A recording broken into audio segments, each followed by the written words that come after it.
பனி நிறைந்த கண்ணாடியில் கண் வரைந்தேன், வழிந்தது கண்ணீர். நம்மை போலவே நடித்து காட்டுகிறது நம் நிழல். அந்த மயானத்திற்கு உயிர் தந்தது ஒரு பிணம். பலூன் விற்கும் சிறுமிக்கும் அதை வாங்கும் வயதுதான். எந்த கிளி ஏமாற்றி சென்றதோ தாடியுடன் இருக்கிறது ஆலமரம். வாயை கிழித்த பின்னும் தொடர்ந்து பேசுகிறது கடிதம்.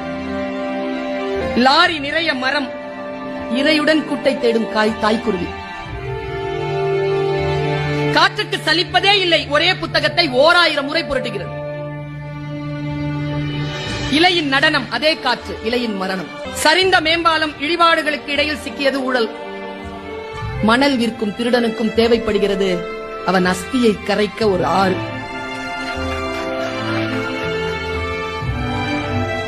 பெருங்கடலை அசைத்துக் கொண்டிருக்கிறது மீன் குஞ்சின் சின்ன துடுப்பு. காக்கை கூட்டில் காத்திருக்கும் இசை குயில் முட்டை. பூதாங்குழல் இசைக்கிறாள் அம்மா, நடனமாடுகிறது நெருப்பு. வறுமையால் படிப்பை பாதியோடு நிறுத்திவிட்டனர் எதிர்விட்டு லட்சுமியும் சரஸ்வதியும்.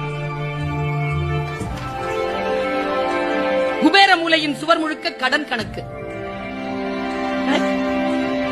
யானைக்கு இனித்தது போலவே எறும்புக்கும் இனிக்கின்றன கரும்புகள். குழியில் விழுந்த யானை ஏறி செல்லும் எறும்பை வியப்புடன் பார்க்கிறது.